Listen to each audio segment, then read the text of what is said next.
తుక్కుగూడలో bumper offer 3,75,00,000 G+2 4 BHK villa కొనండి. నెలకు 1,00,000 rent guarantee. Terms and conditions apply. So ప్రస్తుతం నాతో పాటు ఉన్నారు జీవీ రెడ్డి గారు.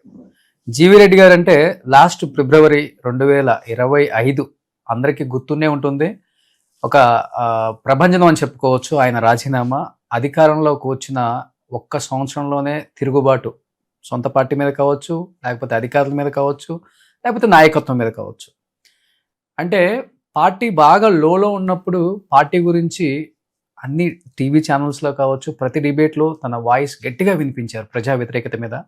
అలాంటి ఒక వ్యక్తికి అధికారంలోకి వచ్చిన తర్వాత అంత ఇంపార్టెన్స్ ఇవ్వలేదు, అనగదొక్కే ప్రయత్నమా, లేకపోతే ఇలానే ఉంటుంది సిస్టమ్, దీనికి లోబడి నువ్వు పని చేయాలి తప్పదు అని వార్నింగా ఏంటో తెలియదు.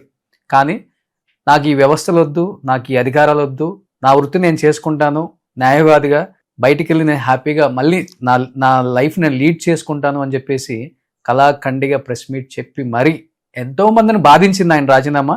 కానీ రాజీనామా తర్వాత సంవత్సరం అయిపోయింది కాబట్టి ఏం మాట్లాడతారు? మనసులో బాధ ఇంకా అలానే ఉందా, లేకపోతే న్యాయవాది వృత్తిలో హ్యాపీగా కేసులు వాదించుకుంటూ జీవనం కొనసాగిస్తున్నారా? ఆయన మాటలను తెలుసుకుందాం. జీవిరెడ్డి గారు నమస్తే. నమస్తే రోషన్ గారు. నమస్తే. సో కొంచెం ఆచితూచి మాట్లాడాలి, న్యాయవాది కదా. మళ్ళీ మేము కోర్టుల చుట్టూ చూస్తుంటేనేమో ఆఫీస్ అంతా ఆ ప్రేమ, ఆ అనురాగం అయితే ఎక్కడ మిస్ అయినట్టు కనిపించట్లేదు. ఓ పక్క చంద్రబాబు నాయుడు గారు, అన్ని రకాల టీడీపీ పార్టీ శ్రేణులంతా ఇక్కడే ఉన్నారు. ఈ వృత్తిలోకి వచ్చినప్పటికి కూడా ఇప్పటికీ పసుపు జెండా కప్పుకోవాలని ప్రేమతో మీ మనసు తప్పతప్పలాడుతుందా, లేకపోతే ఈ వృత్తిని ఇలానే కొనసాగిద్దాం అనుకుంటున్నారు? అసలుకి అంటే ఒకటి, పసుపు జెండా కప్పుకోవాలని అదే అట్లయితే ఏం లేదు. కానీ ఇంకా నేను క్లియర్గా చెప్పాను, ఇప్పుడే రాజీనామా చేసేటప్పుడే కూడా క్లియర్గా చెప్పాను, నేను ఇంకా ఏ రాజకీయ పార్టీలో చేరను, పూర్తిగా నా న్యాయవాద వృత్తిలో నేను కొనసాగుతానని క్లియర్గా చెప్పాను. బట్ దాని అర్థము ఇన్ని రోజులు నాకు అవకాశం కల్పించిన పార్టీ మీదనో, లేకపోతే అందులో ఉండే నాయకత్వం మీదనో వ్యతిరేకంగా ఉండాలనో, లేకపోతే ట్రెడిషనల్ గా బయటకు వచ్చాం కాబట్టి వాళ్ళని తిట్టాలనో అదైతే కరెక్ట్ కాదు. ఆ ఉద్దేశం నాకు లేదు. సో ఇప్పుడు మీరు చెప్పిన ఇదంతా ఏదైతే ఇప్పుడు అవన్నీ ఫోటోలు చూసి చెప్తున్నారు ఆఫీసులో, నేను ఆఫీస్ ఇనాగరేషన్ చేసినప్పుడు కంప్లీట్ లా ఆఫీసు యాజ్ యూజువల్ నాకున్న పరిచయాలు అయితే అందరినీ పిలవడం జరిగింది.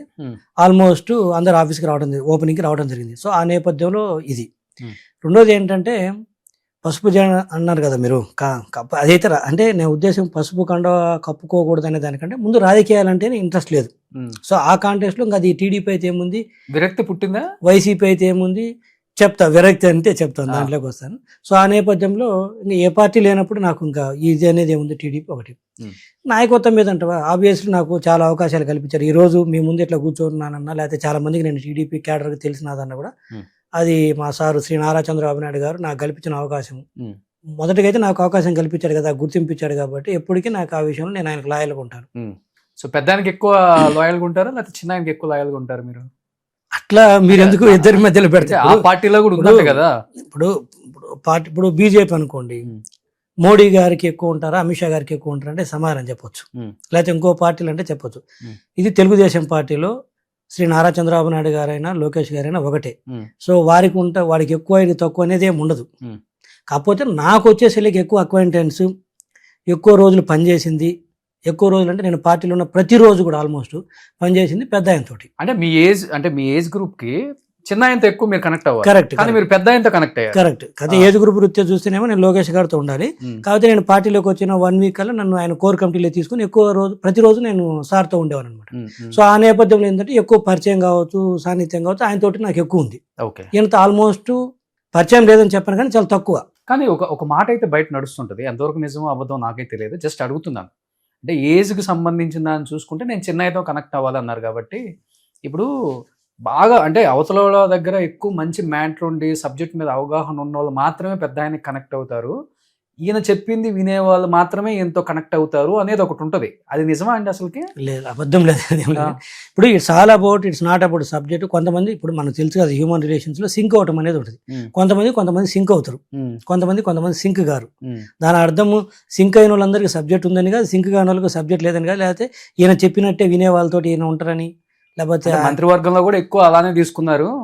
మంత్రివర్గం కాన్సెప్ట్ ఇస్ డిఫరెంట్. దాంట్లో వచ్చి మీకు తెలుసు ప్రాంతాలు, కులాలు, ఇవన్నీ ఉంటాయి, ఈక్వేషన్స్ చాలా ఉంటాయి. అంతేగాని అది I don't think so. Okay, ఆ ఆర్గ్యుమెంట్ వేరు, ఈ ఆర్గ్యుమెంట్ వేరు. ఓకే.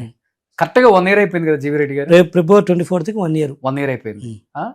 చెప్పాలంటే అంటే మీరు తీసుకున్న డిసిషన్ 1 year అన్నారు కాబట్టి అంటే పార్టీ కానీ లేకపోతే మీకు ఇచ్చిన ఫైబర్ నెట్ చైర్మన్ కానీ రాజీనామా చేసిన ఇమీడియట్గా నెక్స్ట్ డేనే దినేష్ కుమార్ కూడా జీఏడీకి బదిలీ చేస్తూ ఉత్తర్వులు జారీ చేసింది ప్రభుత్వం. అదే ఒక్క రోజు ముందు జరుగుంటే ఏం జరిగేది మీ జీవితంలో అసలుకి?